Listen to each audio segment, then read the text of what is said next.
नमस्कार दोस्तों, मैं अरविंद कुमार और आज मैं आपको बताने वाला हूँ ऐसी 7 क्वालिटी जिससे आप अपनी लाइफ में सफल हो सकते हो। तो चलते हैं अपनी क्वालिटीज की तरफ। तो आपकी पहली क्वालिटी है वो है आपके डिजायर, आपकी इच्छा। और आपकी जो सेकंड क्वालिटी है वो है आपका कमिटमेंट। और आपकी जो थर्ड क्वालिटी है वो है आपकी कड़ी मेहनत, आपका हार्ड वर्क। आपकी जो फोर्थ क्वालिटी है, आपकी चौथी क्वालिटी है वो है आपका चरित्र, आपका करेक्टर। पांचवी क्वालिटी है वो है लगातार कोशिश करते रहने की शक्ति, power of persistence. Chhathi quality है वो है अपने काम पर गर्व करना। और सातवीं और लास्ट क्वालिटी है, क्या आप एक स्टूडेंट, आप विद्यार्थी बनने के लिए तैयार हैं? अगर आप तैयार हैं तो ये वीडियो आपके लिए है। तो चलते हैं अपनी पहली क्वालिटी यानी कि इच्छा, आपकी डिजायर की तरफ। एक बार नेपोलियन हिल ने लिखा था कि इंसान जो सोच सकता है और जिसमें यकीन करता है वह उसे हासिल भी कर सकता है। एक बार एक लड़के ने सुकरात से पूछा कि सफलता का रहस्य क्या है। तो सुकरात ने उसे अगले दिन नदी पर आने के लिए कहा। अब वो दोनों अगले दिन नदी पर मिले तो सुकरात बोले कि आगे चलते हैं। अब वो दोनों नदी में आगे चलने लगे और जब तक कि गर्दन तक पानी नहीं आ गया जब तक वो रुके नहीं। जैसे ही गर्दन तक पानी आ गया तो सुकरात ने उस लड़के की गर्दन पकड़ के उसको पानी में डुबो दिया। अब वो लड़का तड़पने लगा, बस सुकरात ने उसको नहीं छोड़ा और तब तक नहीं छोड़ा जब तक कि वह लड़का नीला ना पड़ने लगा। अब जैसे ही वह लड़का नीला पड़ने लगा तो सुकरात ने उसे बाहर निकाला और उससे पूछा कि जब तुम्हारा सिर पानी के अंदर था तब तुम्हें सबसे ज्यादा इच्छा किस चीज की थी? तब उस लड़के ने बोला कि मुझे उस समय सबसे ज्यादा जरूरत हवा की थी। तब सुकरात बोले कि यही सफलता का राज है। अगर आपकी इच्छा उतनी ही गहरी हो जितनी कि डूबने वाले को हवा की होती है तो आपको सफलता जरूर मिलेगी। सफलता का कोई दूसरा रहस्य नहीं है। कामयाबी की शुरुआत एक बड़ी इच्छा से ही होती है। जिस तरह एक थोड़ी सी आग ज्यादा गर्मी नहीं दे सकती, ठीक उसी प्रकार एक कमजोर इच्छा ज्यादा बड़ी कामयाबी नहीं दिला सकती। सेकंड क्वालिटी है वो है कमिटमेंट। लॉयल्टी और इंटेलिजेंस कमिटमेंट बनाने के दो आधार हैं, दो मजबूत पिलर हैं। जीतने के लिए खेलना और ना हारने के लिए खेलना, इन दोनों में बहुत बड़ा अंतर है।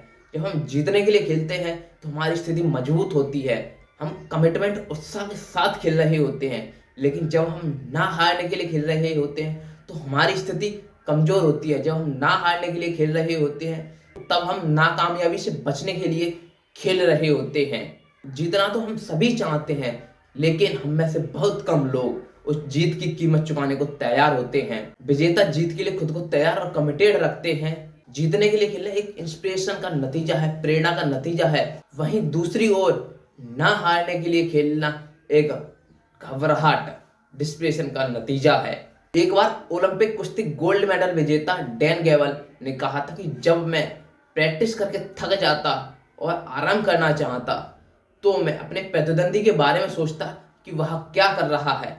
जब मैं देखता कि वह प्रैक्टिस कर रहा है तो मैं और प्रैक्टिस करने लगता, लेकिन जब मैं देखता कि वह आराम कर रहा है तो मैं और भी ज्यादा कड़ी मेहनत करने लगता। तीसरी क्वालिटी है वो है आपकी कड़ी मेहनत। सफलता कोई ऐसी चीज नहीं है जो आपको राह चलते संयोग से मिल जाए। इसके लिए आपके चरित्र, आपकी कड़ी मेहनत की जरूरत पड़ती है।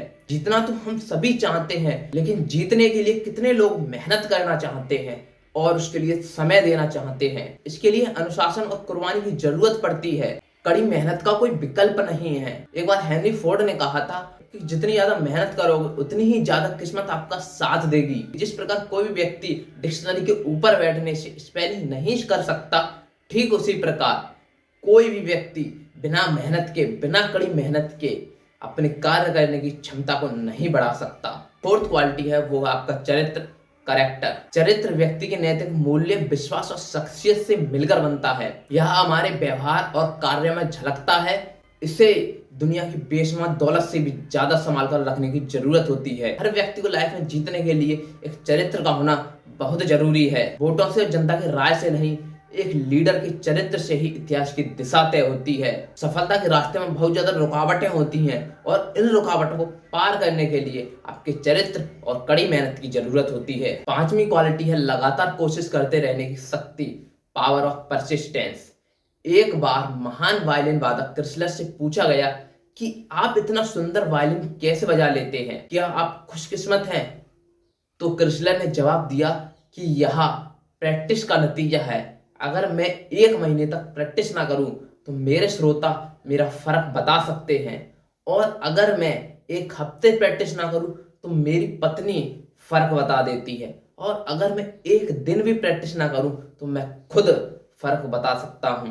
लगातार कोशिश करने का मतलब है दृढ़ संकल्प और कमिटमेंट। बढ़ते रहने में एक तरह का आनंद मिलता है। दृढ़ संकल्प और कमिटमेंट एक फैसला है।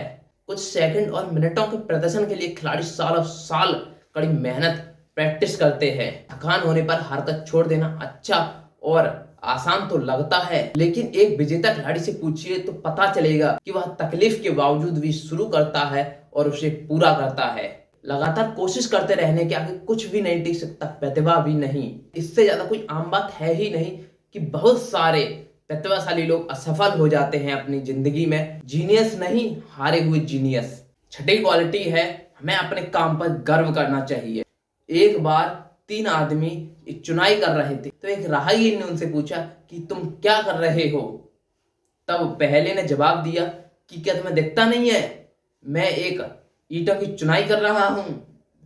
दूसरे ने जवाब दिया कि क्या तुम्हें दिखता नहीं है, मैं रोजी कमा रहा हूं। तीसरे ने जवाब दिया कि मैं एक खूबसूरत इमारत का निर्माण कर रहा हूं। तीनों आदमी एक ही काम कर रहे थे, बट तीनों के जवाब अलग अलग थे। अब सवाल यह उठता है कि क्या उनके नजरिए अलग अलग थे, और क्या उनके नजरिए उनके काम पर असर डालेंगे। तो जवाब बिल्कुल साफ है, हाँ। काम में बेहतरी तब आती है जब काम करने वाला अपना काम करने के बाद उस काम पर गर्व महसूस करता हो। हर काम काम करने वाले का चरित्र खींच देता है, फिर चाहे काम कुछ भी हो। घर की साफ सफाई करना, पेंट करना, कोई घर का पॉलिश करना, कुछ भी हो। एक बार माइकल एंजेलो एक मूर्ति बना रहे थे। वह हर बारीकी पर काफी समय और ध्यान लगा रहे थे, जो पास खड़े व्यक्ति को बेवजह लग रहा था। तो उस व्यक्ति ने माइकल एंजेलो से पूछा कि आप इतना समय क्यों लगा रहे हैं।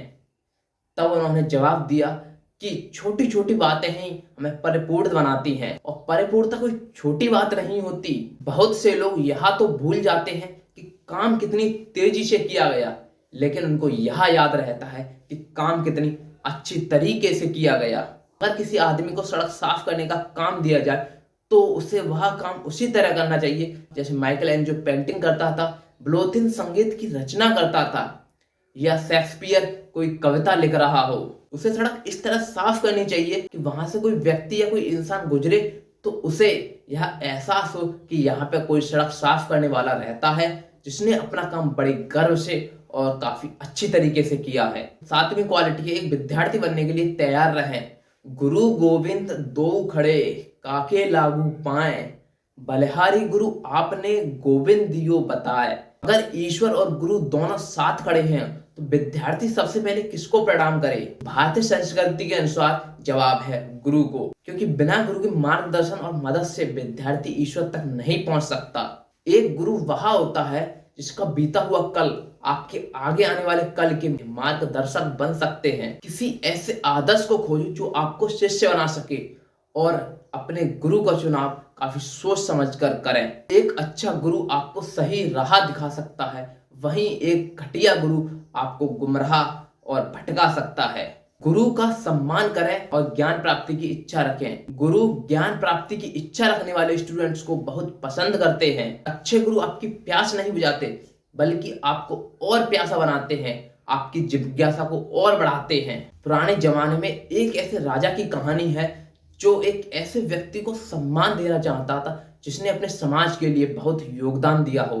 हर तरह के लोग, जिसमें डॉक्टर और व्यवसायी भी थे, सभी ने अपना दावा पेश किया उस सम्मान को पाने के लिए, लेकिन राजा उनसे संतुष्ट नहीं हुआ। और अंत में एक बुजुर्ग खड़े हुए जिनके चेहरे पर चमक थी। राजा ने उनसे पूछा, आप क्या करते हो।